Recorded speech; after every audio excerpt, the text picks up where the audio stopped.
Very excited today to introduce this panel on family abolition. We have Michelle O'Brien, a sociologist, psychotherapist, and editor of Pinko, as well as the author of a forthcoming book on family abolition.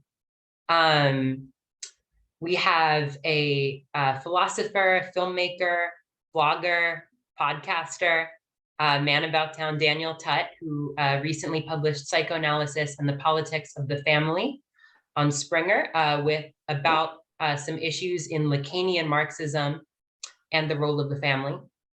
And Jules Gleeson, a writer, an historian, and you might know her for the book she recently edited, Transgender Marxism on Pluto, which was a really, really stellar compilation of works on trans studies, Marxist theory.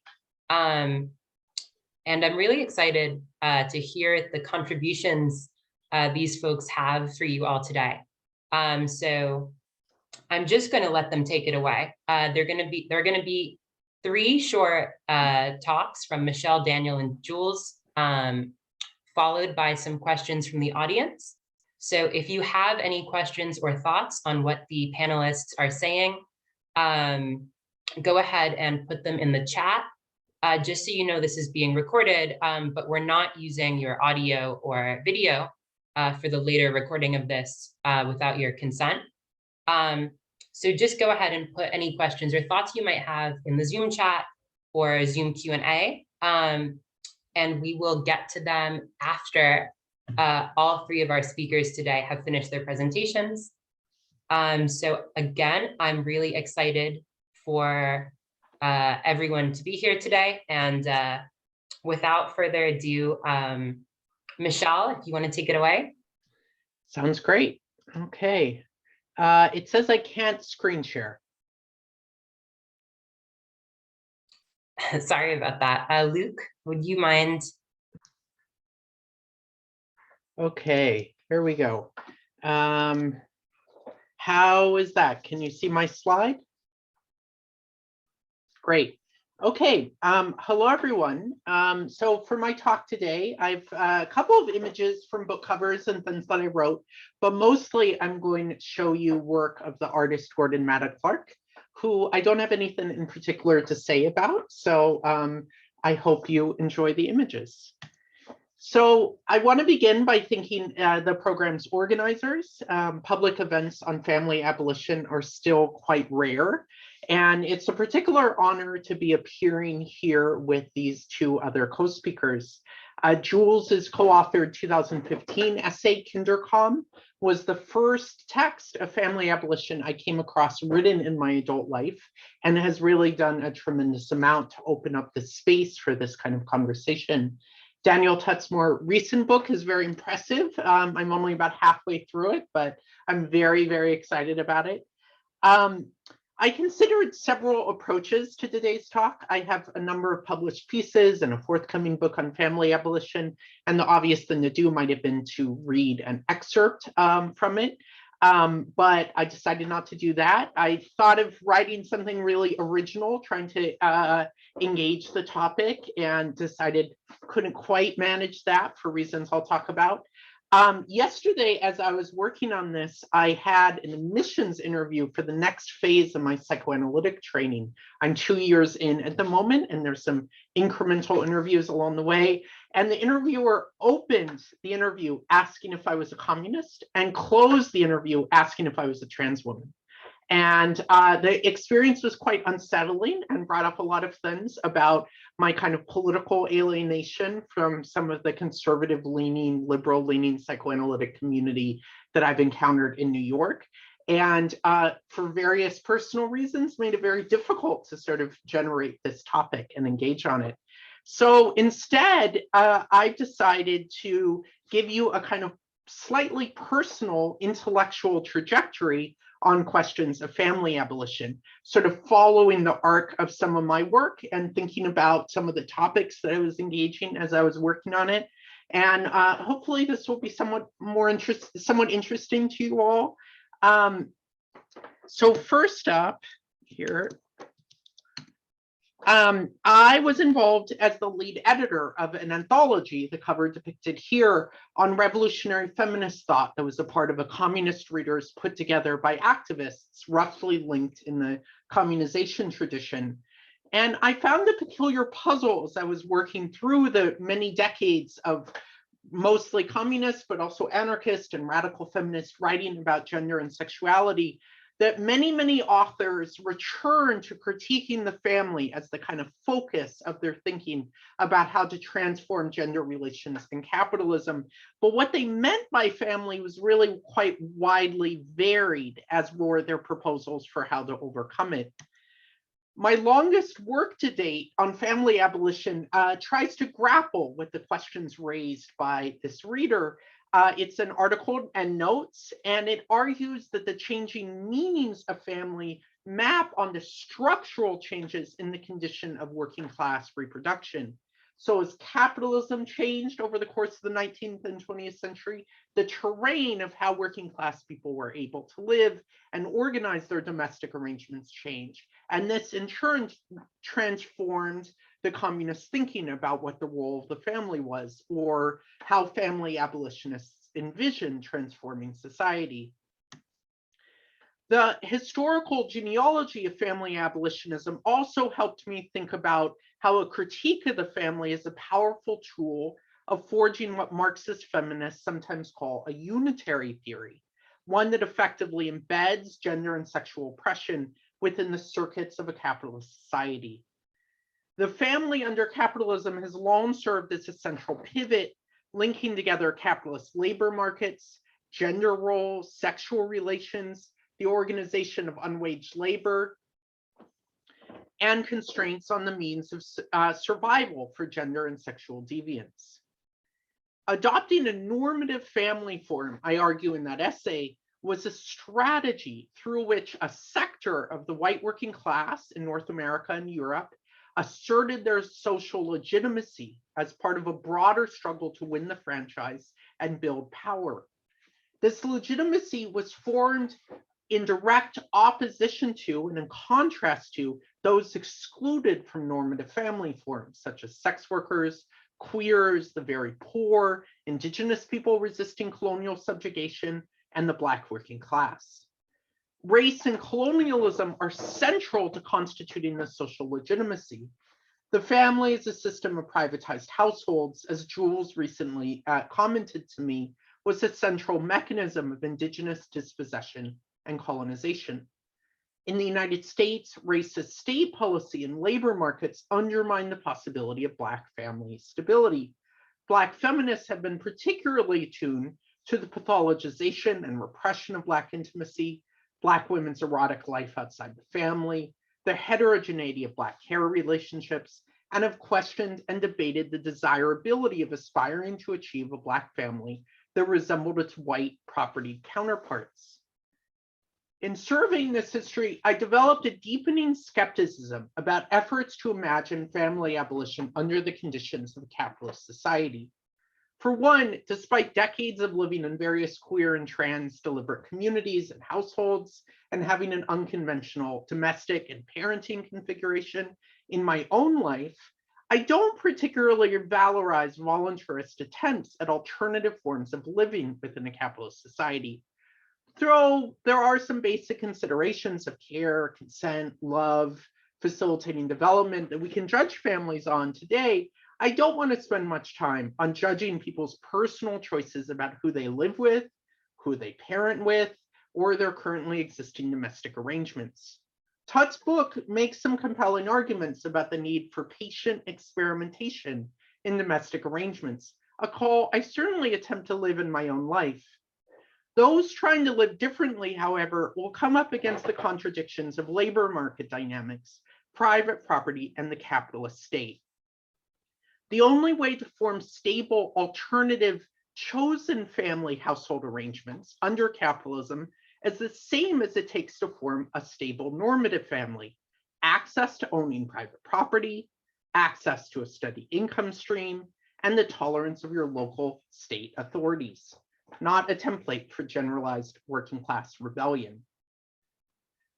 Nor does family abolition primarily interest me as an incremental call for social democratic reform. Done well, expansions of collectively available, non-commodified social goods do help accomplish what conservatives fear they may, allowing people to flee abusive and bad husbands or parents and expanding the opportunities to form less normative domestic structures. Affordable housing, universal health care, generous cash transfer benefits, and similar programs can assist those who desire more and desire differently than the normative family. But for a number of reasons, many connected to the political and economic dynamics of the last 50 years, I'm skeptical about politics organized around pursuing social benefits under the capitalist state. Further, family abolition, as I and many of my comrades with whom I'm in discussion around the topic, is not primarily an attack on existing families. Though I acknowledge families are often a site of tremendous brutality, abuse, pain, for many people, it is also one of the few sources of care and love, and often an otherwise almost unique space of unconditional, consistent relationships. Abolition, in this sense, is not simply the destruction of an old institution. Instead, as Marx used it, and it draws on the Hegelian notion of abolition as simultaneously destroying while also preserving and lifting up. Family abolition is a commitment to necessary interpersonal care as a universal, collective, and shared social good. The versions of family abolition I found most compelling are, first and foremost, an overcoming of class society and its organizing of domestic life as a collection of private households. I sought out a vision of family abolition that both rejected consolidating social reproduction into centralized state institutions and rejected generalized wage labor and market dependency. Many past versions of critiques of the family, to some extent, do both. Instead, I was trying to think about how, under social conditions of a mass, revolutionary overcoming of capitalism in the state, how could we organize our domestic lives?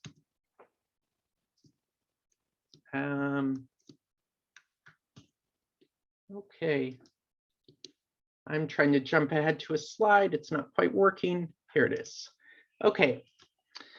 In my article in Pinko, I draw from the French utopian socialist Charles Fourier in suggesting that one possible revolutionary overcoming of both class society and the family form. I argue that during periods of insurrection, we can witness examples of collective reproduction. Think of a protest kitchen on a barricade or in a building occupation that prefigure a more collective post-revolutionary way of organizing domestic reproduction. I suggest the commune born in insurrection as the basic unit of day-to-day social reproduction, consumption, and material survival. I recently completed a co-authored science fiction novel about such a revolutionary scenario, entitled Everything for Everyone, An Oral History of the New York Commune, 2052 to 2072. The novel will appear this coming August with Common Notions. In the visions of family abolition I point to in the novel and in Pinko, people can and do form parenting units with one or more other adults and may live together in a cluster of rooms or home. But these are embedded in a broader unit of social reproduction and consumption, a commune, on the scale of a few hundred people who collectively cook, eat, debate, socialize, and make collective decisions on consumption as part of a broader communist society. Here, family may be an effective unit of care, but because conception and social reproduction is not through private households, one choice to form a family has no direct bearing on your material conditions. All this prior work on family abolition led me to begin last year on a nonfiction book for Pluto Press. It will appear in 2023 and will be titled Family Abolition, Capitalism and the Communizing of Care. This book, partially following my research agenda on family abolition, moves from the current crisis of working class households back through a periodization of family abolition politics over the last 2 centuries, and then into sketching the theoretical qualities of a possible post-revolutionary future of communist social reproduction. While I was pursuing this research agenda, family abolition began to grow as a visible and vibrant current of social thought. There has been a string of excellent theoretical contributions. In addition to the work of Jules and Daniel, I'm also very excited about Sophie Lewis's book, due out this fall, published by Verso. Sophie has done more than anyone else in clearing the collective space for raising, again, family abolition as a critical horizon and theoretical tradition.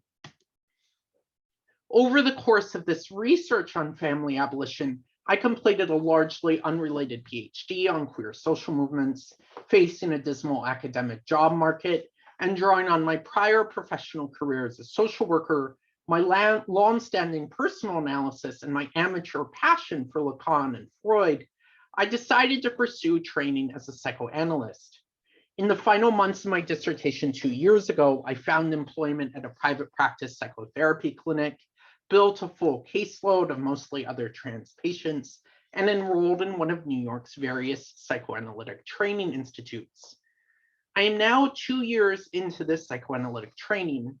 Obviously, psychoanalysis has a great deal to say about the family, but how to bridge my research in communist theory on the family with my deepening engagement with psychoanalytic theory and clinical technique are questions I'm just beginning to dive into. As I do, I'm encountering many moments of anti-communism, transphobia, and anti-intellectualism amongst fellow psychoanalytic clinicians. I've also much more recently encountered a vibrant community of psychoanalytic theorists excited to think critically about the family.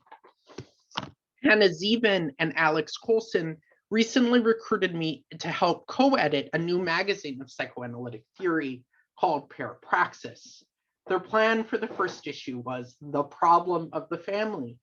I'm co-editing along with Hannah the first section, bringing together the feature section of the first issue, bringing together a range of critical theorists, activists, and clinicians to think about psychoanalysis as a critique of the myth of the family and place it in dialogue with work grappling with the family as a capitalist institution, as a site of racist state violence, and as a nexus of gender and sexual domination. We recently commissioned our first issue. We also recently announced and quickly filled registration for a seminar series on the problem of the family. I'm very excited to see where my thinking leads as I begin to grapple with questions like those raised by this event and Tutt's book, engaging psychoanalytic theory and clinical practice with revolutionary communist work, seeking to overcome the family form. How am I doing on time? Okay. In closing, I want to read a passage from the book on family abolition I am currently in the midst of writing. The yearnings to go beyond the family preserves the care that people seek and sometimes find in families. Yet these efforts also unleash that care into new forms, new practices, and new relationships. The forms of love present in the best families are not destroyed in the struggle to move beyond the family, but broadened, generalized, and made universal. Family abolition is this care beyond the family, extended through the whole of society, a process made possible through deep revolutionary change. Family abolition is the expansion and generalization of relations of care and consensual interdependency. Family abolition is a commitment that no one should be without support, that everyone should have the freedom to find ways of loving and caring without coercion. The coercion of the family takes many forms, including interpersonal violence, the blackmail of necessary care that is conditionally given, or an access to basic material necessities like food, housing, and healthcare. A free society is one where people are able to form intimate relations without these forms of coercion. This requires abolishing the family as a material institution. The abolition of the family cannot happen in a society dominated by capitalism and its racist states. It can only happen as one dimension of a broader collective liberation. Overcoming of the coercive family form is one essential dimension of human emancipation. Family abolition is the dimension of this liberation as it unfolds in our interpersonal relationships, in how we reproduce ourselves, in how we love and are loved. Only in the shared movement can family abolition be a form of expanded freedom. Thank you, everyone. That was such a wonderful talk. I know we're all incredibly excited for those two book projects. I'm gonna let Daniel pick up. I know that's a very hard act to follow, Daniel. So very hard. Apologies. Thank you, Cordelia. Thank you, Michelle, Jules, and to everyone, good afternoon, good evening, wherever this finds you in the world. I cannot follow that wonderful slideshow and very precise presentation. I can try to just give you some of my notes that sparked in my mind. My mind has been racing after learning of being invited to be a part of this event, for which I'm extremely honored. And I hope everyone can get a chance to support the various organizations that have put this together. And I believe in their missions very, very much. And it's just really an honor to be with you. So what I thought I would do is sort of give you a bit of extemporaneous thoughts here, a little bit of psychoanalytic theory, a little bit of considerations about what psychoanalysis is good for when we think about the kind of most originary of the communist demands that doesn't really come from the Communist Manifesto. It has a prehistory in utopian socialism. One could argue that in the Middle Ages, there was certainly peasant revolts, which centered something even more radical. I'm thinking here of the movement of the Free Spirits in France. I'm thinking of the Valdesian peasant revolt, all of the peasant revolts that led to the establishment of the Franciscan order, which was itself a kind of bourgeois imitation of proletarian peasant uprising, which is a whole other story and saga. But I think that the notion of the overcoming of the family form predates capitalism, although there's not much research on that. I think that the impulse of Engels to look at the peasant revolts in his text on this, Luther and Munzer and their debates during the time of Protestant Reformation, gave birth during the Second and Third International, gave birth to a lot of very interesting communist theorizing about pre-capitalist forms of revolt and of revolution. And I just want to say that, one of the greatest places to begin for a militant communist orientation to using psychoanalysis as a weapon, as a tool for revolutionary struggle is in a recently translated book by Brill through the HM series, by a figure who is called Leon Rosichner. And he wrote a book called Freud and the Limits of Bourgeois Individualism. I'm going to reference a few of his ideas in my limited time here, and also reference a few thoughts that I've developed in my own book. And thank you for referencing my book, Michelle and Cordelia. Because, I think that Freud, according to Rosichner and according to some socialist readers of psychoanalysis, including Frankfurt School, although we should remember perhaps a bit of a surprise when we think about Frankfurt School, apropos the family, in the sense that they also, especially Horkheimer, actually saw certain form of rationalism that was produced, a certain mode of handling social and political authority that was produced in the bourgeois family form.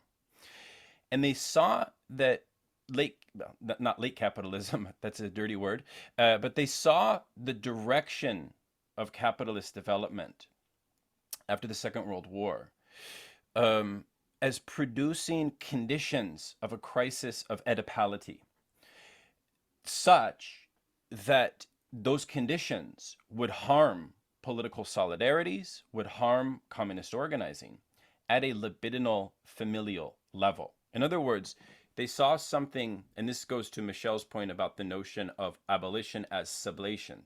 There are elements in the bourgeois family that I think must be wrestled with and retained. A. B, there are crisis points in the disintegration of the bourgeois family form, which lead to deleterious superegoic and Oedipal crises that actually harm our capacity as militants organizing across classes. One of the very interesting things I realized in the last 30 years is the proliferation of assortative marriage, which means people marrying and having partners inside of their own class. Okay, that's an interesting fact, maybe harmless, but I think if we look at the history of revolutionary struggles, I do think that actually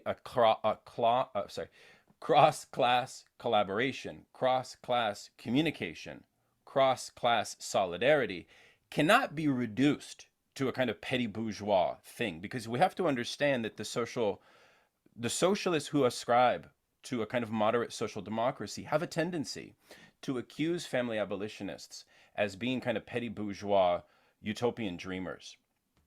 And if you study Eli Zaretsky's work on capitalism, he makes this point in the American context of early turn of the century, early 20th century socialist feminists. They did two things which ended up backfiring in their advocacy for women's rights. Of course, as we know, the advocacy was for autonomy away from the proletarian family for women in the sphere of wage labor, which was achieved. The other irony is that a lot of the intellectuals on the left, including the socialist and Marxist left, advocated for a conception of the family which centered adolescence as the ideal. Now, fast forward to our own post-70s hyper-capitalist structure, we are experiencing what many refer to, and I follow as well, as what we might call the kind of crisis over adulthood, or the crisis over a kind of, and even Adorno in the culture industry was obsessed with this notion as well. And he actually linked it to a post-nuclear age sense of collective traumatization. And he saw, especially in fascist states, that adolescence is elevated to an impossible ideal. And there's a certain danger that the familialization of society and the elevation of adolescence does. On the one hand, it creates a society in which growing old is seen as a shameful act. It creates a society in which our elders' wisdom, even militant elders, etc., across the political spectrum, is completely deprivileged, devalued. And this is our society that we live in now. So it creates these kind of a crisis over ideals. Now, one of the thinkers that I do turn to, albeit very carefully, is Christopher Lasch. The reason I say I turn to his thought carefully is because I think his politics ended up becoming in a kind of mimetic rivalry with the socialist feminists of the New Left in ways which didn't really end well, to be honest. And there are elements not of social democracy in Lasch, but even of neoconservatism. I will admit this. However, I think like most liberal thinkers, or aristocratic even, or reactionary possibly, I'm writing a book right now about Nietzsche, for Christ's sake.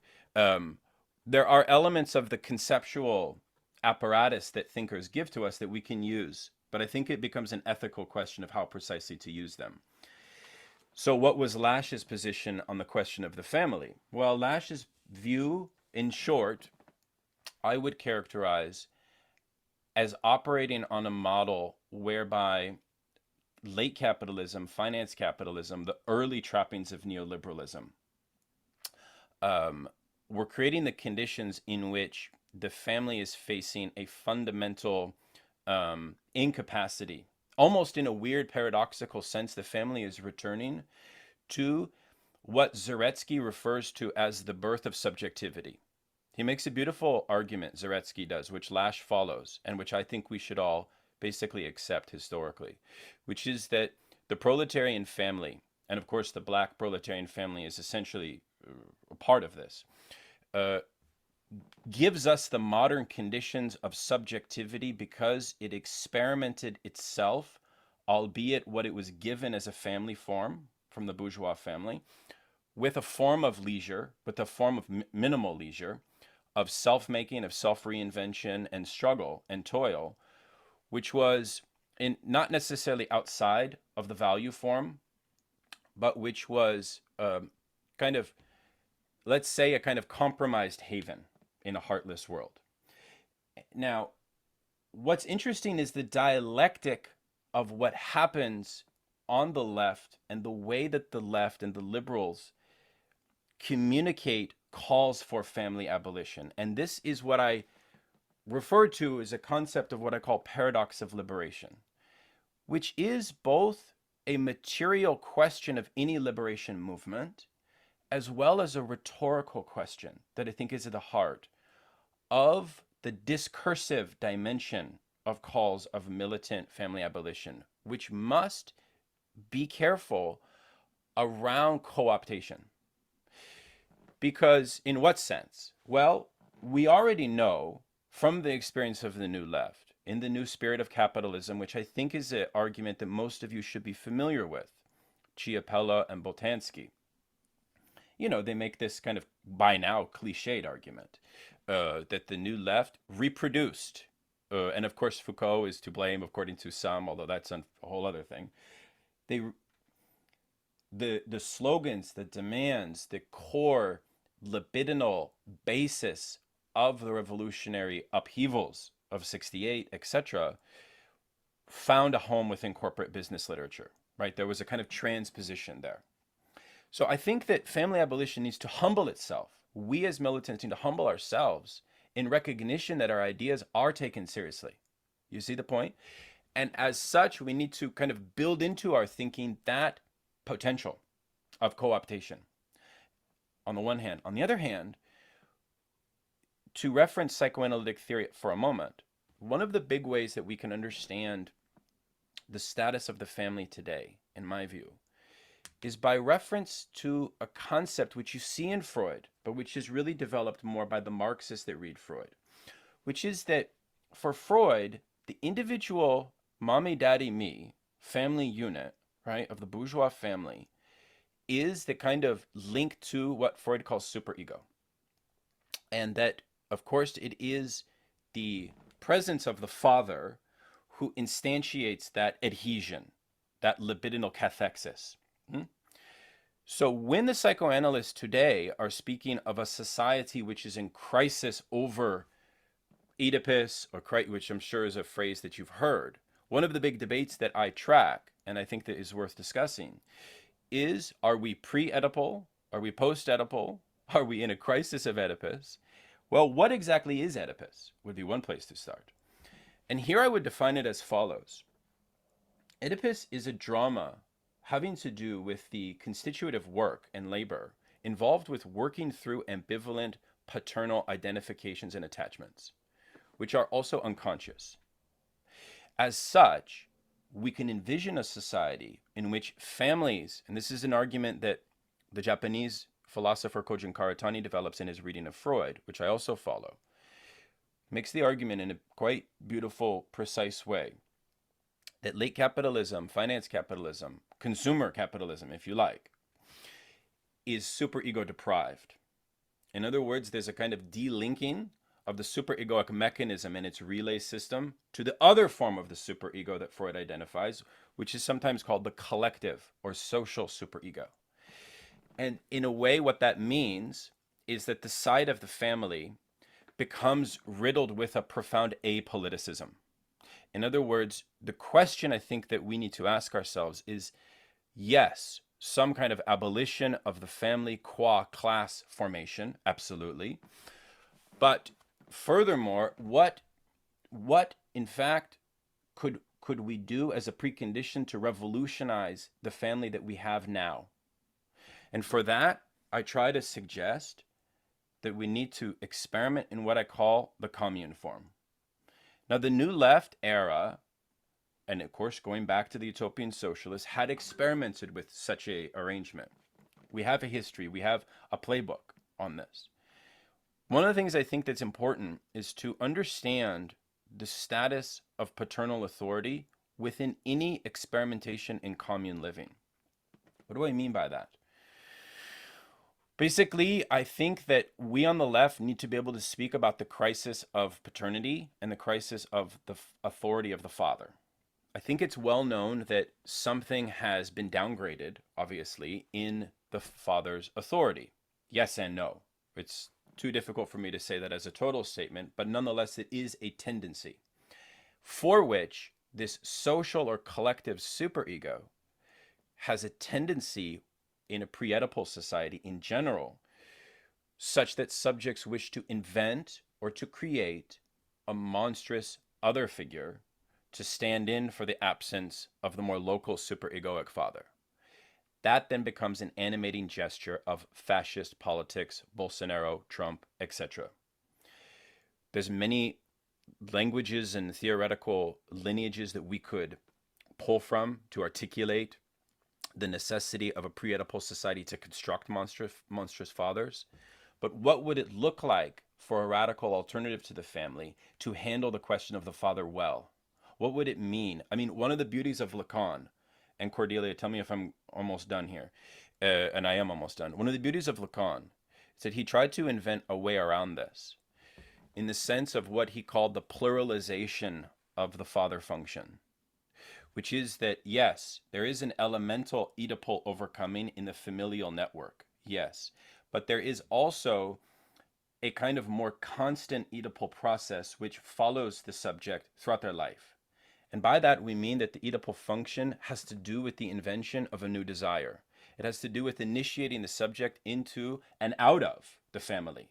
Like, in other words, there is a way in which we could flip the Deleuze and Guattari anti-Oedipal framework towards a more liberated framework, such that if we are really facing conditions of pre-Oedipality, what might it look like to invent alternatives to fatherly care, to fatherly presence that assist subjectivity in ways which are more thorough and which push the subject beyond this kind of negative dependency for which, yes, there's love. Yes, there's compassion. Yes, there's abuse. There's violence. There's horror. We know that what that dependency looks like.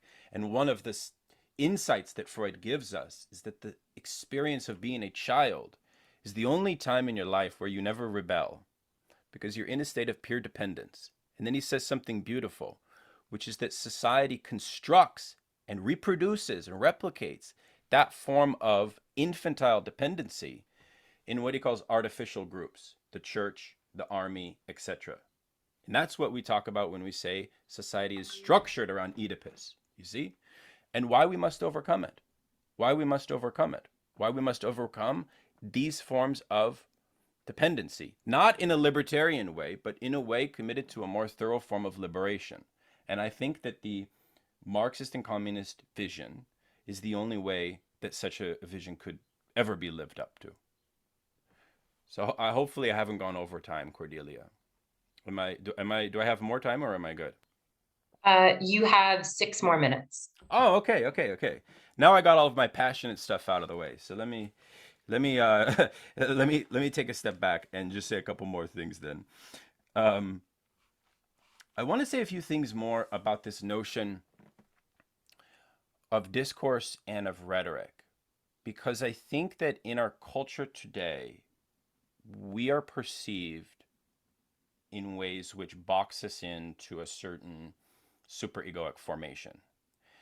And if there really is these two forms of superego, this kind of local, contingent, familial form that emerges, we should understand militant work as producing its own superego. Now, Mark Fisher, in one of the last things he wrote, came up with this notion that I think is quite interesting. And I wonder if you all agree.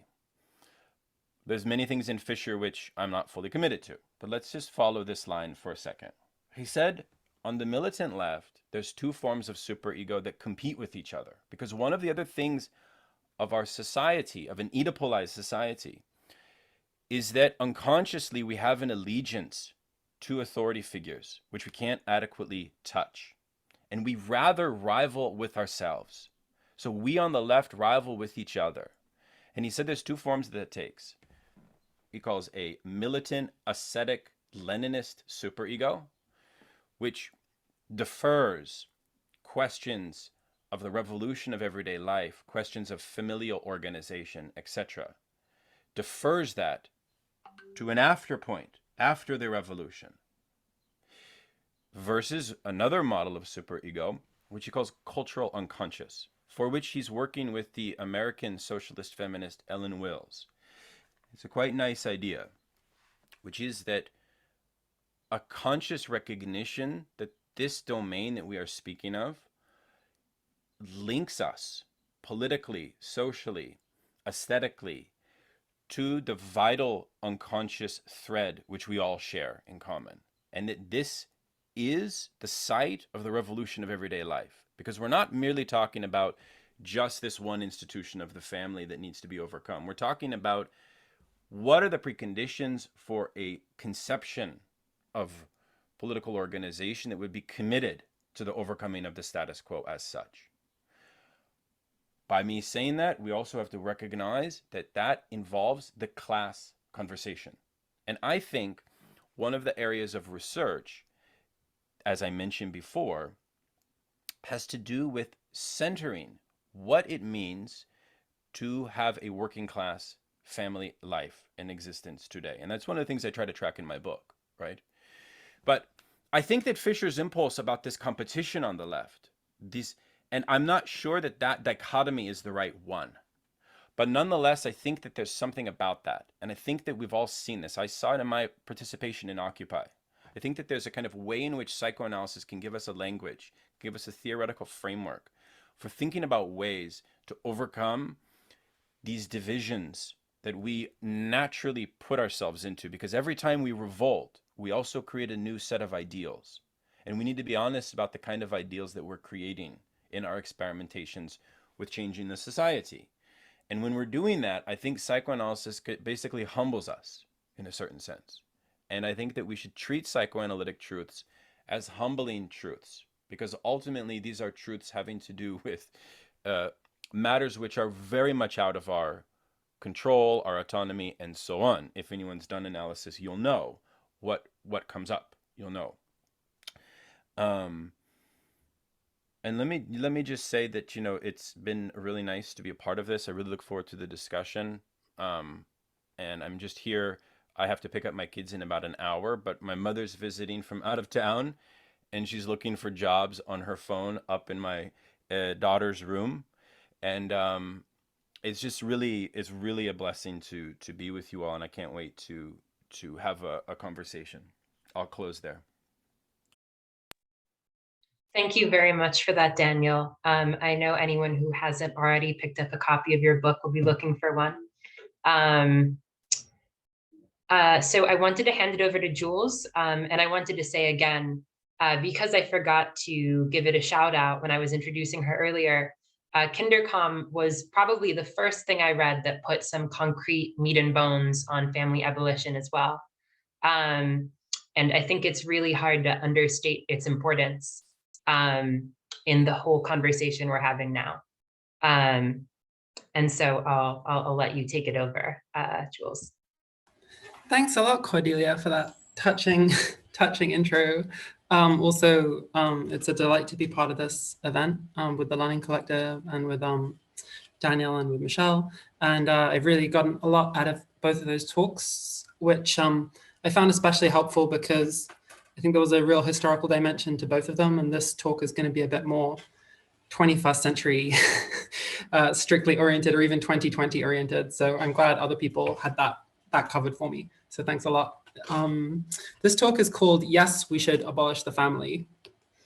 What I'm going to do is introduce 5 related themes, and then I'm going to get into a rather extended response. So the second half of the talk is going to be a response to one of the few kind of good-natured, sincere reactions kind of to this, opposing this idea, which I found from the social democratic or democratic socialist left. So the ideas we're going to work through are social revolution, oikos, and economy, or household economics rather, reaction to what? Negativity and provocation. So unfortunately, due to technical difficulties, my slideshow is not in operation. So I will do my best to recap as we go along and read things out very slowly. So what makes communist thought distinctive in my books is that it can't be satisfied by critique alone. So communist thought needs a speculative or a visionary moment to resolve itself. Michelle has already talked about her forthcoming sci-fi publication, and I think it's a striking feature of everyone I know who's published work on this topic that we have a kind of overt and explicit interest in that type of writing. I can talk a bit more about this speculative moment and what I mean by it in the Q&A. But for the time being, when I bring up social revolution in relation to family abolition, this kind of draws on a long feature of the Marxian left, which, as I've said, I'm not really going to explore in any detail right now, but it suffices to say that there are, this is becoming my primary interest when it comes to Marxism over the years, more and more, because it's occurred to me that, especially I used to be primarily associated with a tendency within Marxist feminist theory known as social reproduction theory, and contrastingly, the idiom of a lot of opposing Marxists refers more to social domination. But really, I see like either of these two terms, social reproduction, social domination, as not really meaning a lot unless they're connecting into some kind of strategic impetus towards kind of like social revolution. So I guess I'm just going to reference one thing quickly for people who don't know what I'm talking about at all at this point, and then maybe you can explore it at your own leisure. So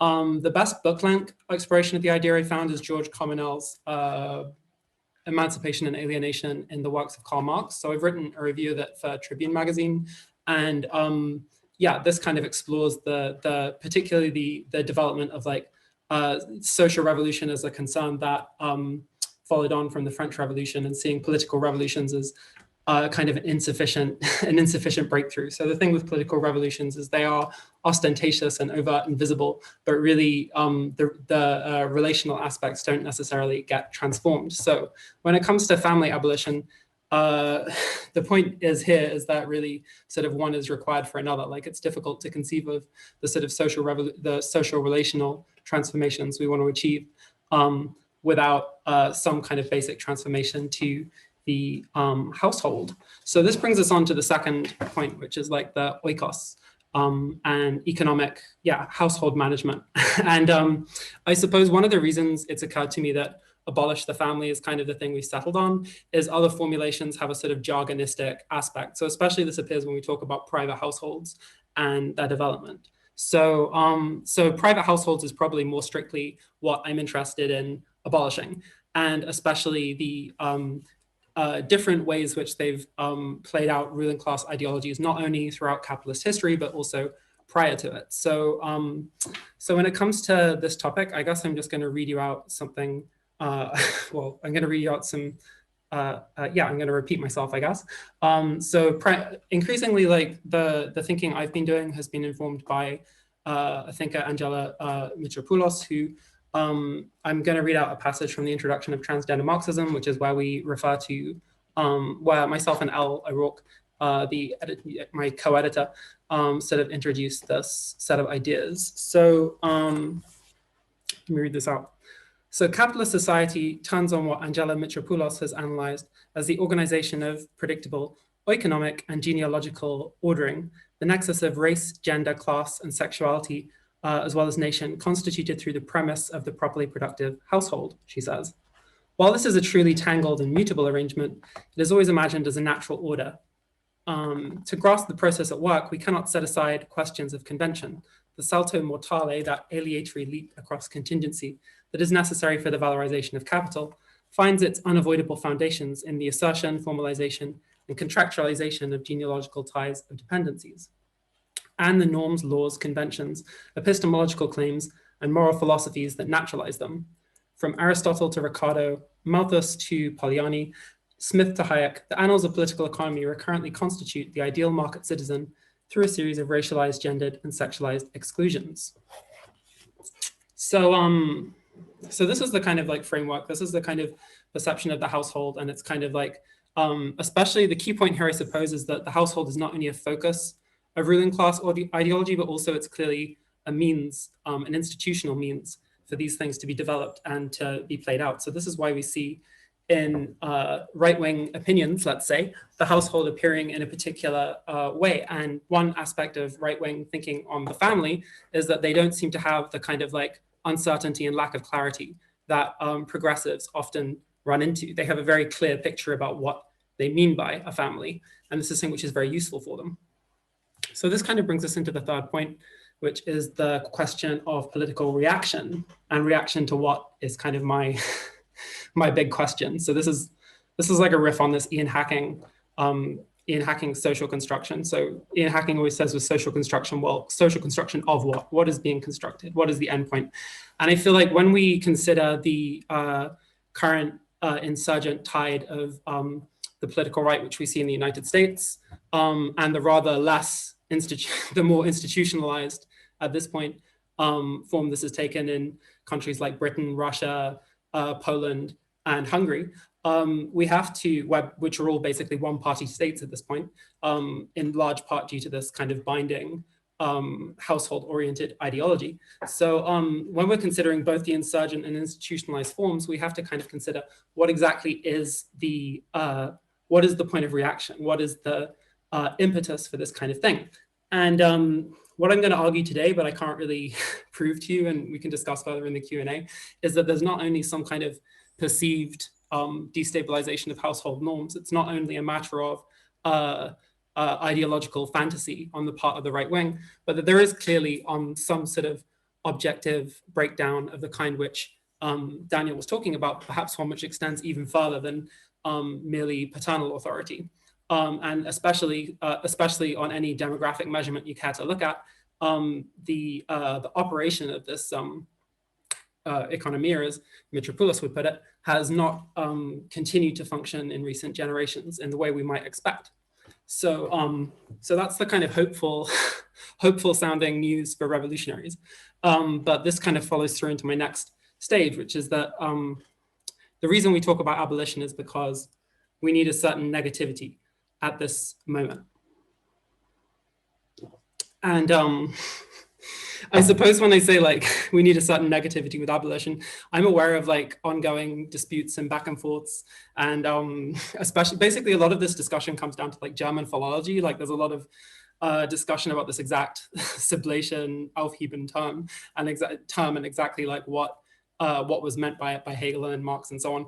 But I think like even kind of taking the most hopeful view of abolition, which is possible, which is often something I find from Black feminists and especially prison abolitionists, people focused on law enforcement and so on. The argument which those thinkers, who are often enough Marxists, have made with great clarity is that we have to conceive of abolition as an undoing of injury, as like a reversal of criminalization and the community destruction which that has wrought across North America. So on the one hand, I think this is true, like this is clearly the correct orientation, that's what we've got to do. But on the other hand, I think abolition as it exists in English clearly does have this negative aspect, which kind of we have to lean into rather than sort of like deny is there. So, so the negativity is kind of like twofold in the kind of work that I've done, especially with Cade.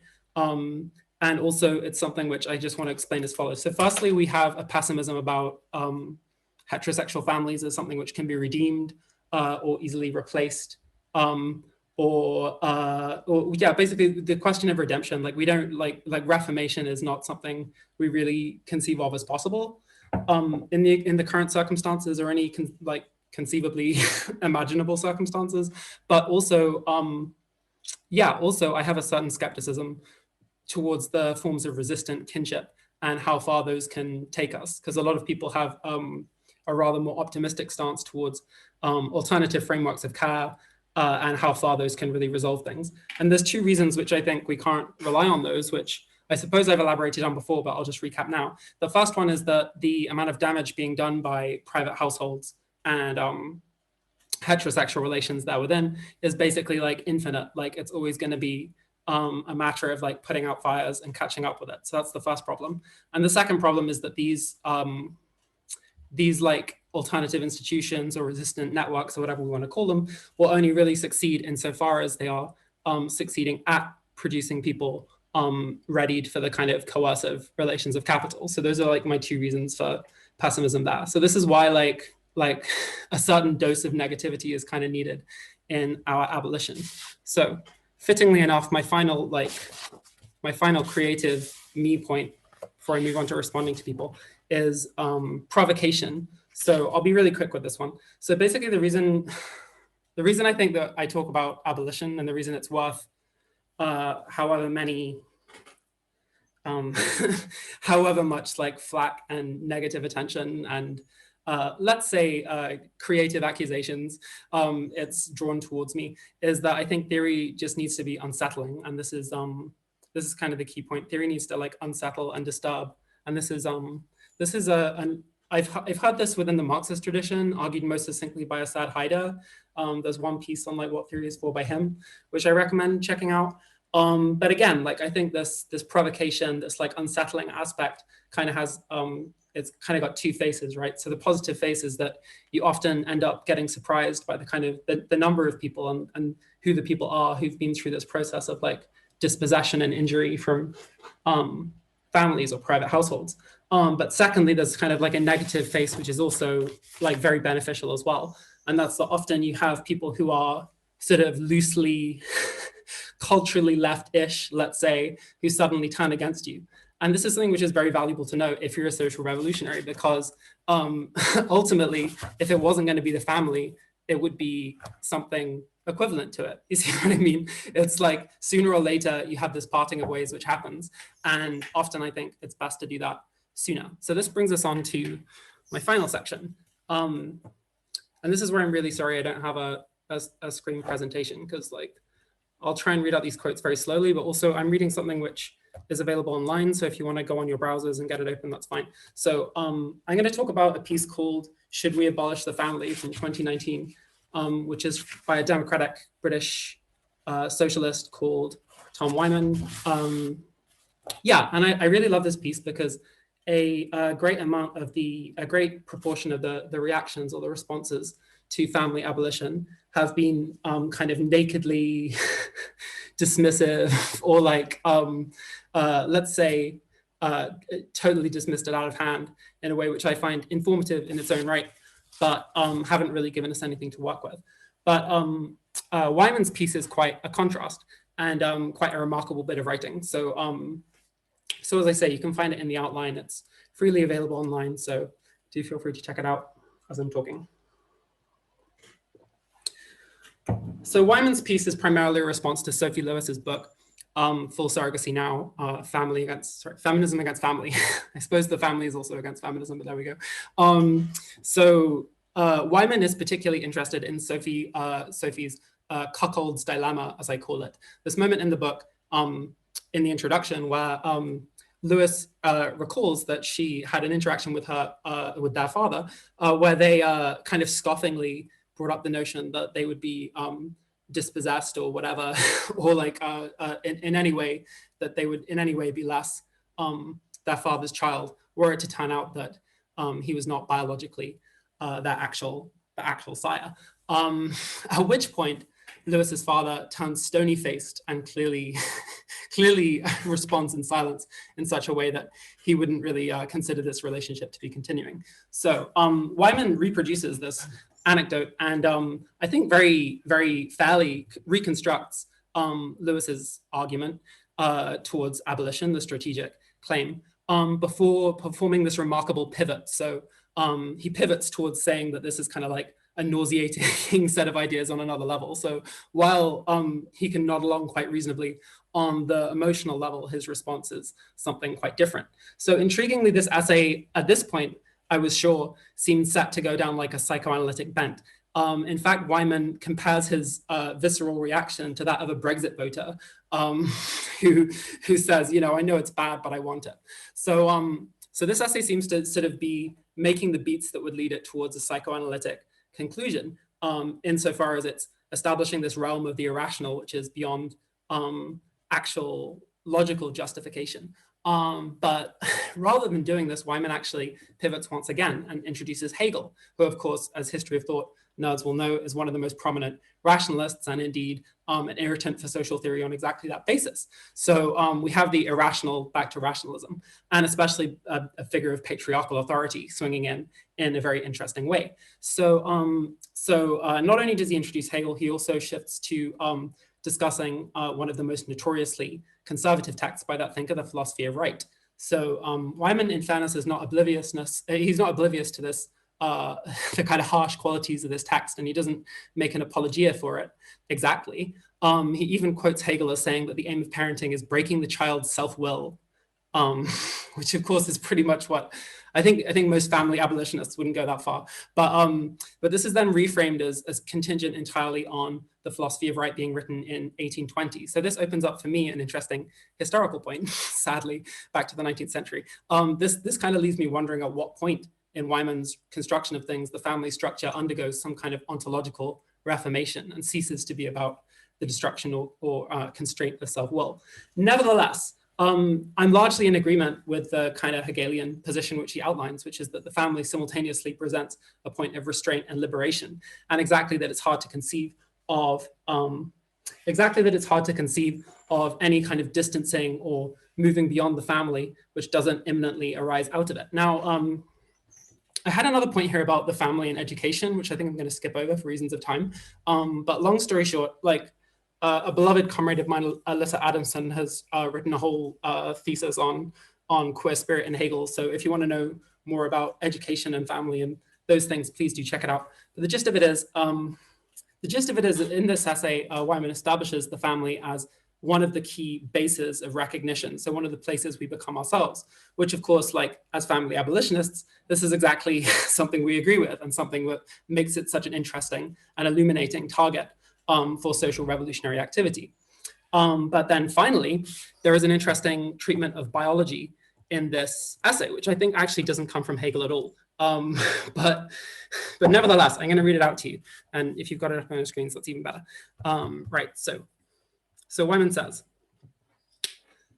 an ideal, healthy, maximally loving family life may not be possible, but I've still always longed to start one.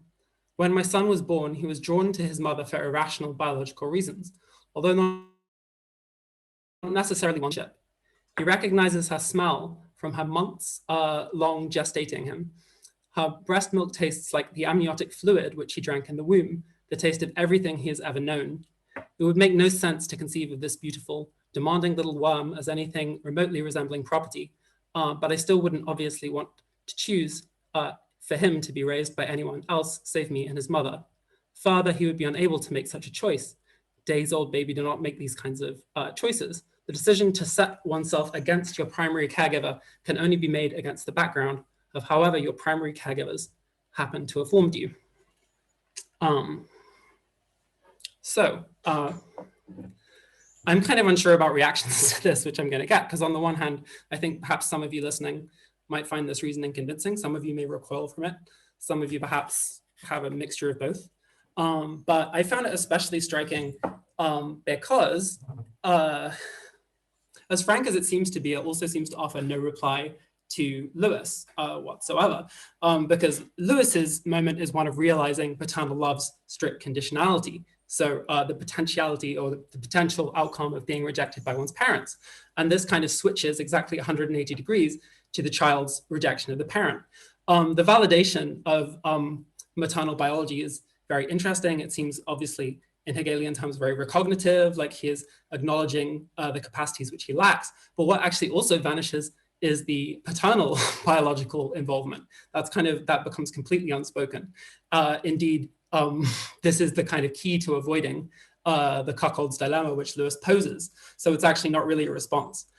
There's an avoidant aspect. So I'm going to close at this point because I think I've run already a minute over. But basically, the conclusion here is twofold. Firstly, social democrats are very interesting to argue with, and it's great for us to keep each other on our toes. So sometimes it's good to just say what we want, and then we can argue with them about why we can't have it. And their justifications are often a lot more illuminating than we expect they're going to be. And secondly, that family abolitionists are exactly those who don't flinch from seeing patriarchal relations as they are, or compromise in the answers which we offer to the accompanying dispossessions. So that's me. Thanks a lot. Thank you so much for that, Jules. I thought that was absolutely brilliant. I know I and the audience have some questions for you all, but before we got to those, I wanted to take the time to ask if there are any questions or responses you might have for one another. Because I know a lot of the material in your panels, Daniel and Jules in particular, was novel, and I wanted to give you a chance to put what you posed in conversation. But that's a lot of pressure. So if not, we can go to audience questions.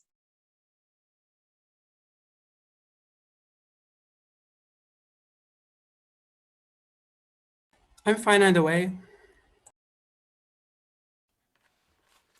Yeah, I'm good either way. I mean, I could invite, if it's okay, Jules, to just say maybe a bit more about negation, negativity. In my work, I center the concept of, which comes from more recent French theory of what's called ultra-liberalism. And I've been really interested in this thesis that I talked about of pre-Oedipality as a culture of showing general symptoms of pre-Oedipality, and liberal ideology, and how a logic of revolt, how a logic of radical revolt, a logic of maximalist revolt gets captured by ultra-liberalism. And I wonder what you would say to that in a certain sense. Like, how would you fit the question of ideology, in which I take you to insist on the importance of, like, does that make sense? How might you address the question of political ideology, perhaps? I would say that I'm relatively blasé about the threat of capture, definitely as far as like radical theorists on this topic. Yeah, I would definitely have to like engage with some more ultra liberal thought to give you a fully reasoned response to that. But intuitively, like I'm pessimistic about the big picture, the like macro picture about, as I say, like that there's a pessimism I've developed around alternative kinship, and I don't think it suffices. However, I think that it's beautiful and remarkable and very hard to keep up with. So I often think that people overestimate their grasp of things which are going on in places they don't fully have access to a lot of the time. So capture is really not really central to my vocabulary when I'm thinking through revolutionary changes. And that's probably quite an unusual feature about me, I feel. I think a lot of people are like happier sticking around in the register of critique than I normally am. Mm-hmm, mm-hmm. That makes sense. That's helpful. Yeah, that's very helpful. I was struck by a subtle difference between how a couple of you all posed what I think ultimately were relatively compatible political demands. I know, Michelle, in your Pinko piece, you referred to the commune as a sort of form of social reproduction to replace the family explicitly. And I know, Daniel, in your book, I noticed, although you also supported the commune forum, and I know you drew from Michelle's work politically, you described the commune forum as an alternative family forum. And I think for me, this seems as if it was based in the work's desire to ground what the family does psychoanalytically, its role in identification and initiation, rather than just the work of social reproduction and the work that the oikos does, as Jules put it. But I was curious if either of you feel there are any subtle distinctions between either the concept of supplanting the family entirely or the concept of this as an alternative, as a novel family form.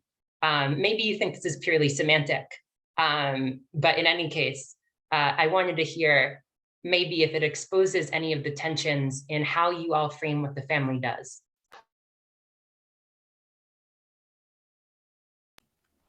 Michelle, would you like to go first? Yeah, I feel genuinely undecided on some level of what I understand of Tutt's argument that, that I think there's certainly something that happens that is kind of nasty and frightening when we don't have any sense of internalized discipline or limits. That I'm really sort of interested in kind of a sense of ethical conduct in the world that engages some sense of adipality, some sense of like internalizing a sense of limits, and think about that a lot in my own life and political practice. And I think there's a truth to a kind of infinite cruelty that can emerge when one is kind of stuck in dyadic relations or sort of without I don't know, some kind of internalized adipality, and that I have no interest in sort of any nostalgia for the father at all, right? Or any defense of the father at all. So if I understand your argument, Daniel, which I might not, is that there's, this wager that the father could be replaced by a kind of the commune on some level, that paternal, that the kind of name of the father, adipality could be enabled. And I am quite, I feel very clear that I hate Lash's argument, but I feel uncertain about yours, your version of it. And I don't really have a clear, I think the level at which I agree with it is I imagine collective social life as playing a role in people internalizing a certain workable ego ideal and moderating the kind of cruelty of the superego. And that collective social life plays a role in childhood development. And that we, are not yet, it would be generations after the revolution to be able to really theorize that and see how it unfolds. We can only say very speculative things in some ways right now, but that on some level parallel to the importance of the Revolutionary Party historically in internalizing a sense of discipline, that kind of collective commitment to our shared emancipation might be a mode of internalizing that discipline. And all of this in my mind are sort of very speculative, very tentative, and fully compatible with what I feel very clear on, which is the complete eradication of the private household as an economic institution. And Jules's comments over the years have been very helpful for me, that there is absolutely no political and moral basis on which we should ever defend private households as being determinant of people's material conditions. Like that who you choose to parent with or have sex with or whatever should have no effect on your access to material goods. And like one answer to that is a sort of universal consolidation of social benefits through the state, right? Like a Kollontai vision or something. And waged labor. And another vision is, something having to do with the commune, but that the household absolutely needs to be destroyed. And that there's, I think, I see no basis for defending it. The only basis for private households is class society and is the maintenance of capitalist social relations and the kind of horror of trying to figure out how to navigate labor markets as a basis of survival. And with the destruction of labor markets, we need to overcome private households as a social institution that structures people's material lives. Yeah, I mean, first of all, nice work, Cordelia, for hitting that kind of that point of difference, which is, I think, important because I feel that the stakes of the question also pertain to the question of violence. In fact, subjective violence. And, I work with some psychoanalytic thinkers who are not necessarily nostalgic for the resurrection of the father or any kind of vulgar sense like that, I'm thinking like, René Girard and his work on mimetic desire theory, and Alain Badiou has also written a bit about forms of subjective life which are what in Marxist thought we used to call lumpenproletariat. And I argue that, in a way it's important that we revisit people for whom the family contract, to the extent we could even say that there is a family contract in neoliberalism, I think is a stretch. But to some extent there is a kind of vague social arrangement there, or a set of expectations for which resentments and loss, and it's the kind of locus of class antagonisms, the family is. I totally agree with you on that. However, we know also, I think, as a general point, that people latch onto, in a very, very passionate and reactionary way, even the working class, to the family form. And you see this a lot in even Black intellectual authors as well. So my question is, how do we think a transition in such a way where we're envisioning a project of political education that might begin with a radicalization of the current family form that's on offer?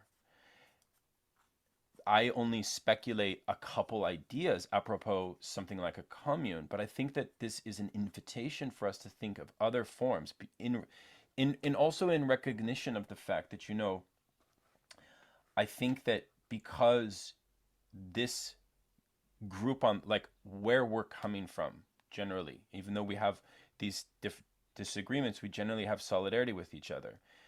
I believe that putting family abolition at the center of militant struggle elevates the stakes. It makes our practice much more real, simply because it is the locus of the engine of social reproductive life, right? And to tell the agents of revolution, say the working class, the proletariat, to overcome this in full recognition of all of the ambivalent attachments that class derives from the family, even though it's abusive structure, we need to have some humbled awareness of that paradox, right? In my view. So I guess I want to say that there's an intellectual task, there's a theoretical task here. And psychoanalysis is not the only discourse. And I know that Ian mentioned a very nice point, and the separation of clinical insights from social critique is important. I recognize that. I even would say that, Girardian scapegoat theory, has so much application for thinking the alternatives to the family. The structure of the scapegoat, the structure of pre-Oedipal identifications in the family as a rivalrous, antagonistic structure, itself is transposed into institutions. It's inescapable.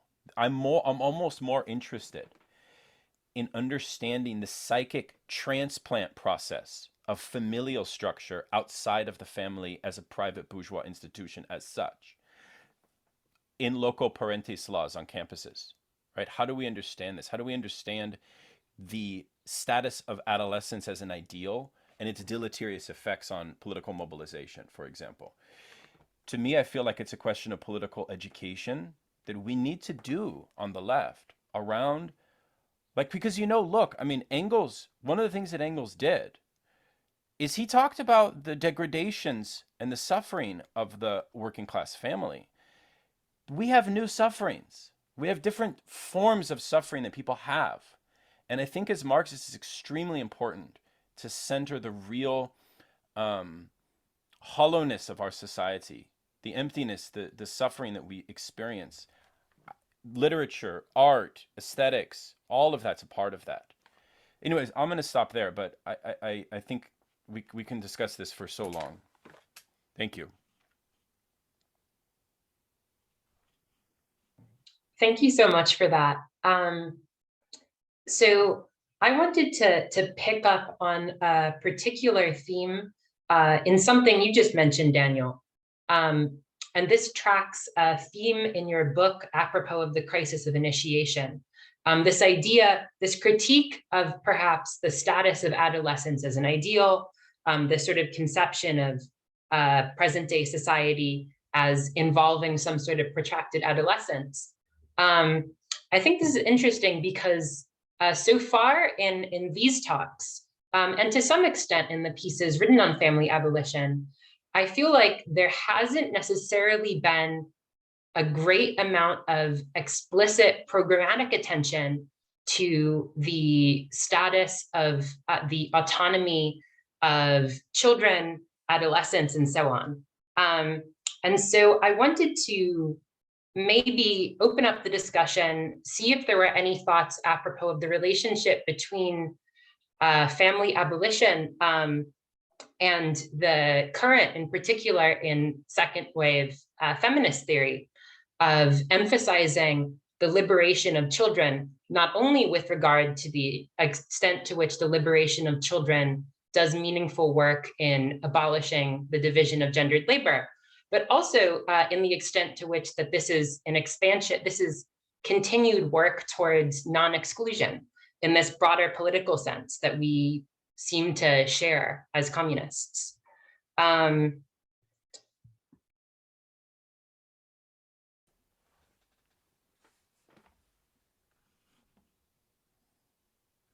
Great question. I'm wondering if Michelle would like to start, or I can start.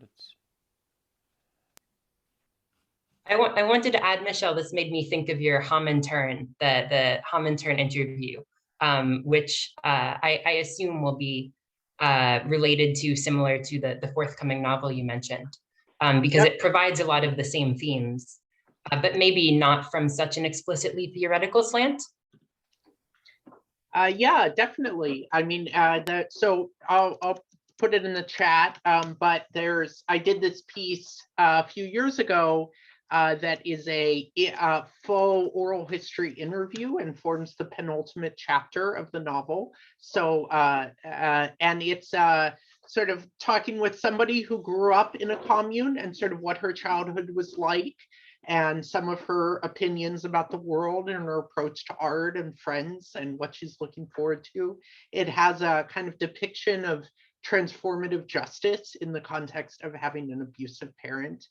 And sometimes she spent in a teenage crash with a relatively high level of autonomy. And I think without question, the abolition of the family necessarily is raising the problematic of childhood liberation, childhood autonomy, childhood self-determination. I think I am interested in childhood development and parenting as social practices and sort of what it means to facilitate and enable somebody's self-determination in a context where children have vast desires that cannot be satisfied in the world, right? And what does it mean to have limits, to impose limits, to articulate limits in that context? And that's something that I think about a lot in my own parenting, and that there's a kind of necessarily dialectical element to how we think about the transformation of childhood. And one of the pieces that I have the most clarity about is destroying the division between the private household and the sort of collective political engagement around questions of parenting. So that when I'm thinking about the future, one of the rubrics that I come back to is, would trans children be safe? Like reasonably safe against, violent terror by their parents? And state intervention, right, is the sort of current mode of like trying to protect children, and that has tremendous and racist and extremely harmful consequences. And then certain families are able to like protect themselves in a shell of privacy that is really built into the family form, that then enables them to exercise a tremendous amount of terror on their children. And that part of my interest in the commune is the sense that there could be parenting and child units with very deep emotional ties to each other that then are in a broader economic and social context where other people see what's happening, have opportunities to intervene, and where the child has opportunities to be able to opt out, to be able to leave, and be supported in doing so, having a collective community care around getting out of a bad situation or solving a bad situation. So that's some of where my thinking is at. I had something to say following on from that, well, that exact framing you used, Michelle. And this also responds to Sophie's question. Sophie's put a question in the Q&A section, if people can see it. I suppose the last one. Hello, by the way, Sophie. So the final question is, that said, would any of the panelists care to address the horizon of children's liberation in the context of today's concerted economical account on trans children's bodily autonomy by, should we call them, Christian nationalists? And that seems to follow through very clearly. Maybe let me firstly agree with Cordelia, like 100%. I agree that it's striking that, yeah, Kindacom, for instance, this text from 2015 I wrote with Kate Doyle-Griffiths is more focused around kind of nourishing and I guess the building side of things rather than the expressive expressive potential and so on. Although hopefully that is implied there as well. But it's definitely not the main focus. When we talk about autonomy, especially in the context of this, yeah, in the context of this issue that Sophie is raising, this remarkable right-wing movement that kind of ranges from people I know, like comrades of mine, acquaintances being filmed and harassed on public transport, through to like parents of children who are LGBT being afraid to like move around with them and so on because they're afraid of being called a child groomer and so on, through to more political, obviously in Florida, the Don't Say Gay bills, the legislation concerning healthcare for trans children, which the Heritage Foundation kind of minted and is being played across the United States. All of these things I think are striking in the question of childhood autonomy because we have to consider both sides of it. And one is obviously that they're going to cause a devastating amount of harm and horrible amounts of suffering.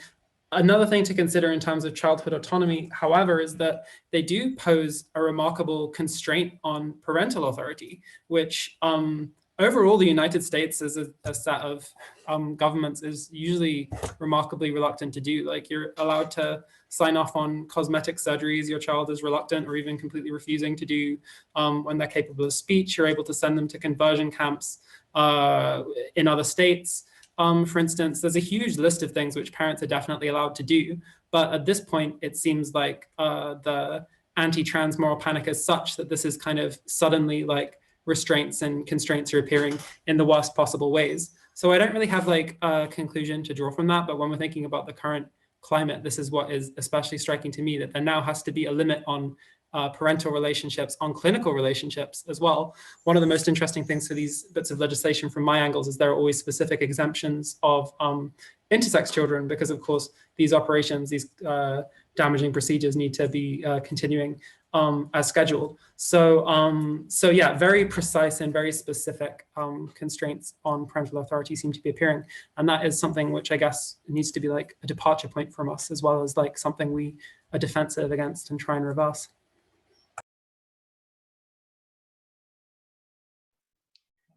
Thank you so much for that. I was curious on this topic. I know that Michelle, in your work, you drew on the concept of a social minimum in Fourier. I was wondering, apropos of the question of the autonomy of children and so on, whether any of you all have given thought to the concept of the validity of there being some sort of social minimum to the process of Bildung, to the process of formation or association in general. Is there, this is sort of a broad question, but I'm curious to what extent in the crash, in the commune, there's a particular level of formation, socialization, maybe in the Rousseauian sense of pushing people towards the formation of this general will.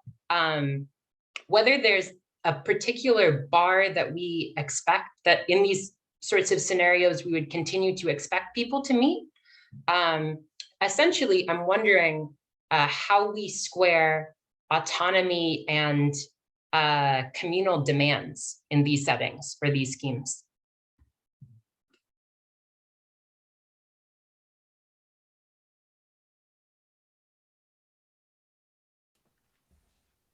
Such a hard question. I feel, Michelle, you would probably be best to first try this. No? Go ahead, Daniel. Oh, I mean, it's honestly something that I really would love for people to write about more. I feel that it does invite a touch of the aesthetics and science fiction to think it, which I think is exciting about what Michelle's doing as well, because I think that there's, you know, like a sense in which a thinker like Ernst Bloch would be significant there. I think that, when you say Bildung, that's quite interesting, because I think that in a way the model of rational, you know, subjectivity reliant on Oedipality, which I think in our conversation we were putting into question, which Michelle was coming from the standpoint that no, we need to think a full abolition of private family form as such. Can we think of a kind of form of that's a radical proposal. That's a radical proposal that is kind of going back to Kant's what is enlightenment and rethinking the very, I don't know, it invites a radical imagination. So I really admire that, and I really think that that's the kind of cauldron of the kind of radicality that's important. I will confess that I don't think that I myself am capable of that kind of radical imagination. I think I'm like way a lot of, like, you know, although I'm really happy to be associated with people that are doing that, you know. Now, I would invite clinicians, I'm not a clinician, I would invite clinicians on this call, on this meeting, to maybe weigh in on new thinking apropos childhood development. Would be interesting. So that's not really an answer, but I'll stop there.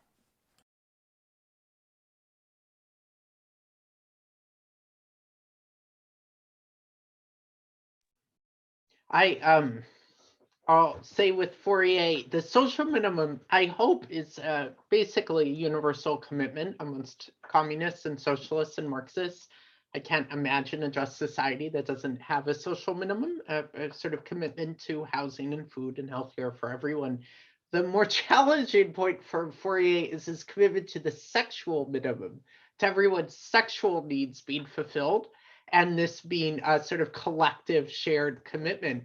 And I kind of play with that idea a little bit in my article in Pinko. I don't know what I think of it. I mean, it's very challenging.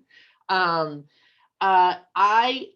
think a fundamental and unresolved theoretical, practical question of communism is what it means to maintain a universal social minimum without an institution that is separated from society and governing over it, right? So like the state as a form severed from sort of collective deliberative process or people's collective lives is a form that really lends itself to the universalism of the social minimum. And yet I think that this idea of a separated state is really antithetical to a communist society and to sort of key elements of communist thought. And you know, like I sort of tried to square that in a fuzzy way with the communes in my writing, but like I think that's a question that we don't really know. Like, could an institution, there is no sort of governing global state in my vision. Could a society that has no unified, centralized, distinct social institution that could be identified as the state maintain a commitment to universality in material conditions? And what would that look like? what would the form of that be? Does that center around like a commitment to the concept of the human, of a, like what is the mode through which such a universality would be possible? And I've seen very little work on this, and it's something that I'd really love to see a lot more. And it raises questions that have considerable import for thinking about family abolition, thinking about childhood development, thinking about the sort of material conditions of migration and social circulation, right to movement, all sorts of things. I just wanted to say, I think that's exactly that point about this being one of the primary, or perhaps the primary question around how we would conceive of this is exactly right. And I very much appreciated the challenges over the years since 2015. I think that's probably the one bit of the piece which we produced, that myself and Kate produced, which needed the most work, or at least clarification, if we're going to be generous. So yeah, I'm not saying I'm looking forward to continuing working on in coming years and seeing people develop in their own ways. And I think like Michelle says, it's a lot easier to identify the problem of like the ad hoc provisioning turning into arbitrary, wildly mismatched, clearly non-universal standards. It's a lot easier to identify that as a problem than to actually come up with a workable answer. However, I think we definitely need to. One thing I was curious about is, are there going to be people coming on like face-to-face, like people coming on camera? Because that sounds like fun to me if anyone's still got energy for it. I believe someone, Adam, just wanted to come on camera and say something related to one of the questions Sophie posed. So Luke, if you're able to bring Adam on.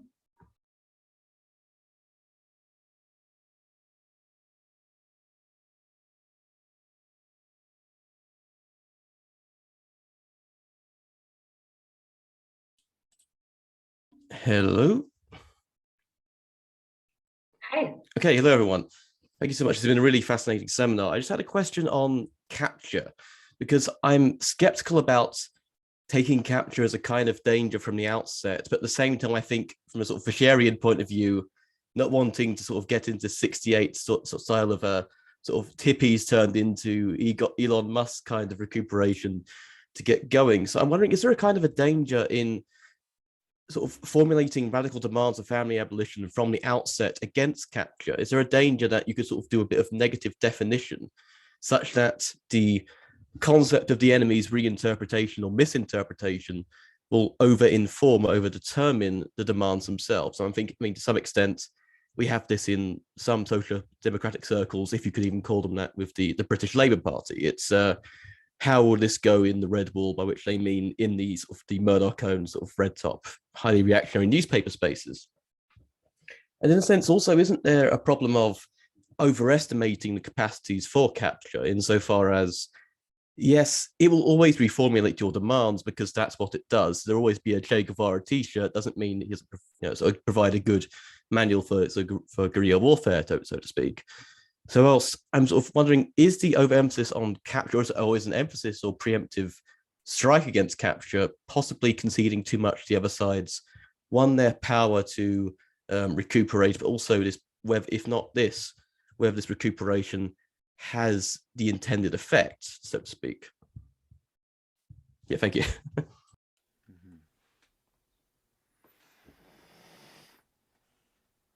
can say something briefly, Adam. I mean, you know, it's a beautiful point. I think that you identified this kind of the genus face of the question, because on the one hand, I think that the other risk of overemphasizing capture would be to quell the revolutionary desire as such. And you know, very few people talk about revolutionizing today in any true sense. The point is that could you talk about capture qua marketization, as a marketizing logic? Obviously you can. But what are the limits of not overly bureaucratizing or overly rationalizing that in a kind of Adornian sense, yeah, as a kind of instrumentalization of capture? And so how do you strike such a balance? I wonder what Jules and Michelle think. I mean, because this was something that I write about, that in the early 1990s, you know, Deleuze and Guattari kind of recognized that Deleuze literally said the anti-Oedipus project gave way to what he called ultra-liberalism, in fact. So that was real. you kind of get caught flat-footed in a certain sense. So anyways, I wonder, I feel like Michelle would and Jules would maybe have a better sense of this. Anything and everything we do will be captured unless it's taking place in a moment of global insurrection. I don't see any alternative to that. You know, like if any project survives of any sort, if any theory survives of any sort, it's going to be taken up in a wide variety of projects outside of our control, including projects that serve the interests of capital and empire, if they can be. And that this is, you know, like the nature of knowledge and collective activity is polyvalent and dynamic enough that there's nothing about it that makes that impossible. And I'm not terribly worried about that. Like, I mean, there's a lot of anxiety about trans people in the media right now. And certainly in the United States, there's some really frightening blowback that is a backlash against that. And, you know, that's real, that's significant. But like an uprising is going to innovate new ways of being, new ways of living, new ways of thinking. And if the uprising doesn't win, those ways will be taken up in the interests of capital along the way. And we can just expect that to happen. And outside of, you know, a direct and successful confrontation with capital and the state, I don't think there's any way of like preserving our little bubble of what we think is pure, right? That it's only made pure through the course of a mass struggle that unfolds and isn't defeated. And every uprising has been defeated so far. And perhaps someday there will be one that won't.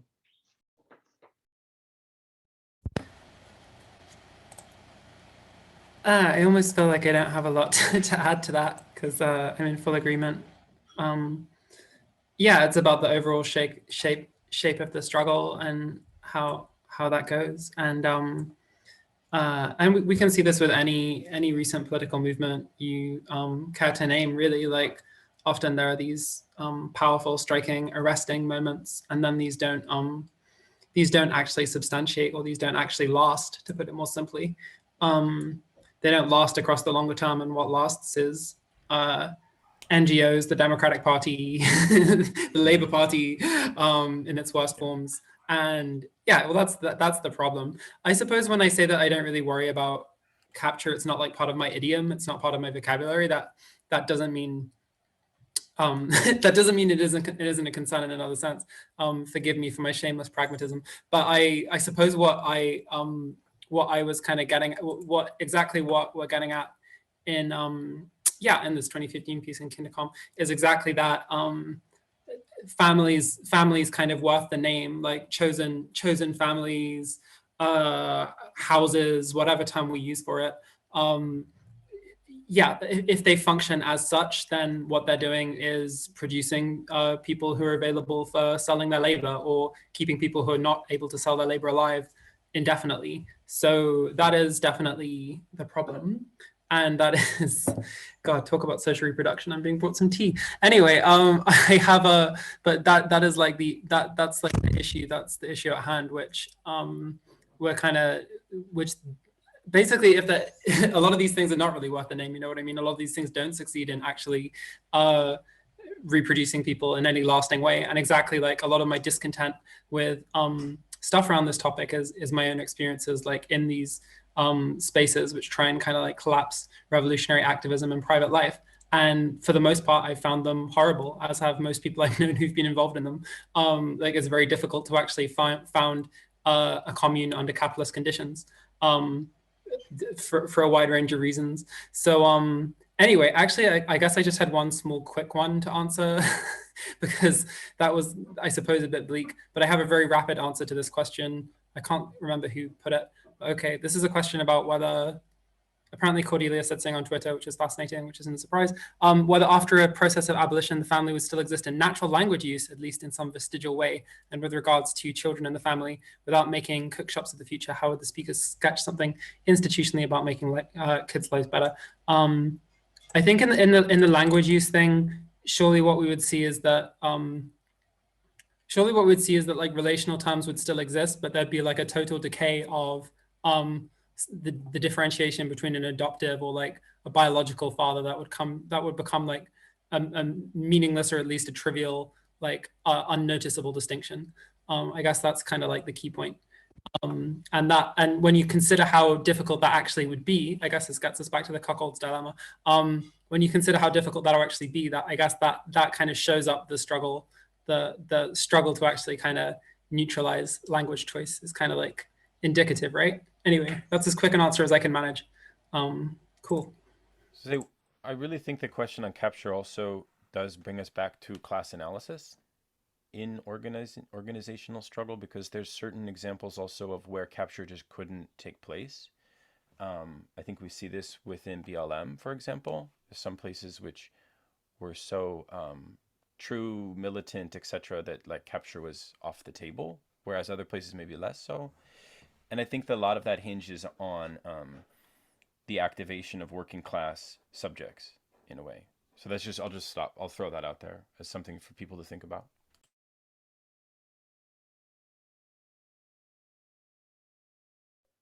I will say that the discussion on capture reminded me of this really well-known rhetorical question Rawls asks, where he says, you know, so is the family to be abolished then? And he answers in the negative. But there's like a reasonably robust literature of other liberal egalitarians, folks maybe sort of like the democratic socialist / social democrat you were talking about, Jules, who on similar egalitarian grounds make arguments for something like what you were saying earlier, Michelle, that who you co-parent with should have no effect on your access to basic goods. So this is maybe kind of a contrarian question, but I was wondering whether any of the family abolitionist demands, in your view, are things either that could or should be fought for outside of, as Michelle put it earlier, these moments of insurrection. I spent many years as a community organizer around HIV and AIDS issues and trying to win healthcare and emergency housing for people. And that's stuff that I care about and am committed to. I spent a lot of time in a Maoist context, in part for the ways that sort of reform and revolution are kind of blurred. And, you know, I have a number of friends working on a campaign for universal long-term care insurance in the United States, which I think would do a tremendous amount to enable people to not worry about getting old quite so much or being institutionalized in a really horrific conditions in their elderly life. And there are people, many people in the US who have children because they are worried about getting old, right? And that no one will take care of them. And if we have long-term care insurance, like built into Social Security, for example, it would be a huge advance for this country. It'd be just phenomenal. And, you know, I have some sympathy with like, you know, John D'Amelio makes this argument at the end of gay identity, capitalism and gay identity, that abortion rights expands the space for gay sex, right? Because it undermines the sort of coercive requirement of the family as a means of social reproduction, although he doesn't use that term, but that's what he's talking about. And I think that's beautiful and true. And, you know, winning universal abortion is part of struggling for family abolition on some level. I just politically have come to see the kind of political imagination forged through failed social democratic initiatives as being very limited for making sense of the political conditions. And I see this particularly in the biggest social democratic campaign in the United States right now is for Medicare for All. And Medicare for All would be a fantastic victory. It would be great. And lots of people are fighting over it. And yet, strangely, the vast majority of people fighting over it have a bizarrely narrow strategic and political horizon that boils down to like petitioning for Democrats to get elected. You know, it's like, this is it. This is the framework.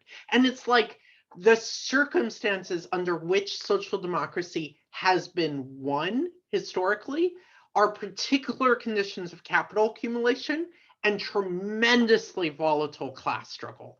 Like, social democracy is won when it is the counter-revolution. That is when it is won, when it is a means of capitalism defending itself against its own destruction.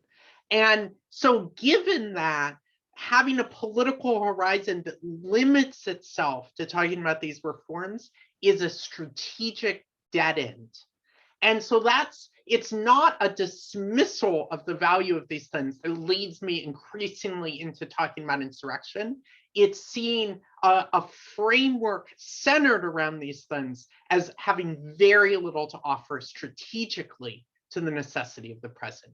And of course, there does have to be more than just insurrection, and that's there's some political it's so long as the capitalism survives, and so like how to sort of square those is something I'm still struggling with and still thinking about.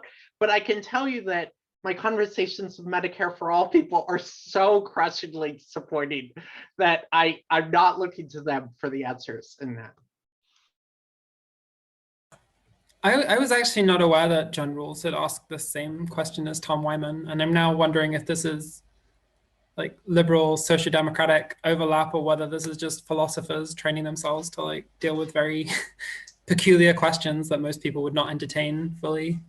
But either way, I feel somehow satisfied that the thought occurred to him, and I guess it's just our job to come up with very different answers, right? I think he took it reasonably seriously.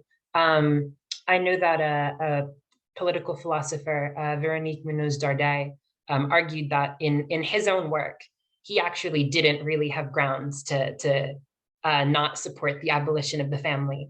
And so all I was getting at, and this was a little cheeky, but apropos of the whole capture discussion, there are probably very strong liberal egalitarian arguments for these kinds of things too. And in the vulgar online discourse, I think this is also a very commonplace argument that like family abolition is the exemplary professional managerial class. But I'm still not convinced that the professional managerial class is really something that exists. I think that professionals and managers often have divergent odds and overlap in some places and not in others. So yeah, I'm kind of used to the rather convoluted claim that this is already like an ultra liberal position, but I don't have much of a reasoned response to it because I'm not really aware of the sociological category being applied there. So if someone wants to send me a vigorous definition, we can go from there. So I'm mindful of the fact we only have about 5 or so minutes left. I wanted to allow you all to, if there was anything you wanted to say to wrap up your contributions, any work you wanted to plug again, now would be a great time.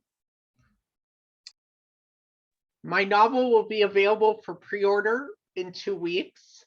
And I'm trying to get blurbs over the next 2 weeks. So if anybody on here has published a book and would like to blurb the novel, I would love your help. And it's my first time publishing a book, a little nervous, a little excited. So I would love people's support in any way in writing reviews and blurbing and organizing events. And it's a sort of depiction of practical family abolition in some ways.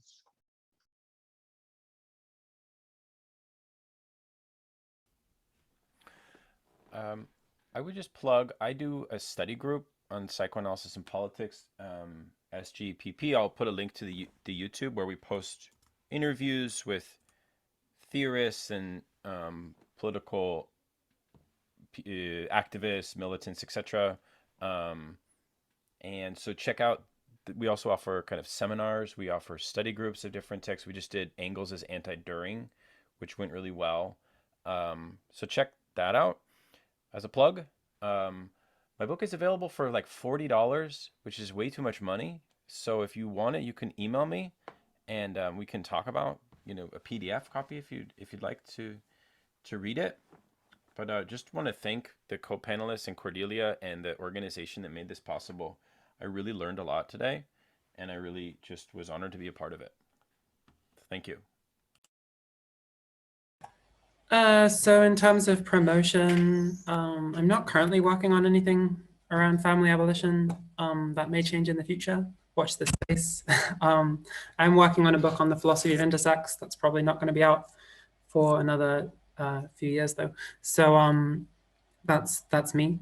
I actually do have, I actually taken part in a podcast with Jordi Rosenberg called as part of the Festival of the Liberal Arts, and Jordi kind of charges that like family abolitionism kind of runs through all of transgender Marxism, which was not intentional, but that's a discussion we have on this podcast, so watch out for that, I suppose.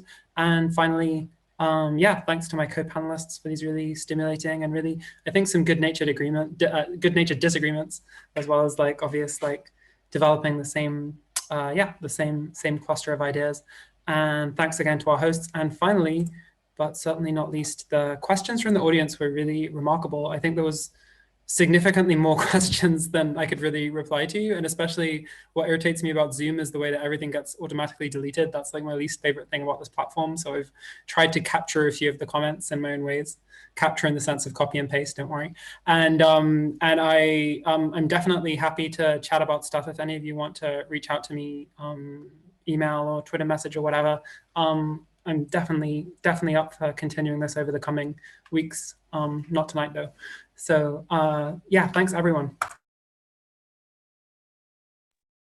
And finally, I wanted to thank Luke, who is off camera but has been running this event. I was asked to moderate this on behalf of an organization of which I'm on the board, the Red Clinic, which is a primarily UK-based organization working towards offering primarily psychoanalytic psychotherapy, but also hosting events that discuss issues of communism and psychotherapy in exactly this kind of setting. So I'm very appreciative of Luke for having put this event on, having invited a bunch of these folks to speak, and having asked me to moderate. I had a really lovely time. And with that, I think I'll let you all get on to the rest of your nights. Ciao, ciao.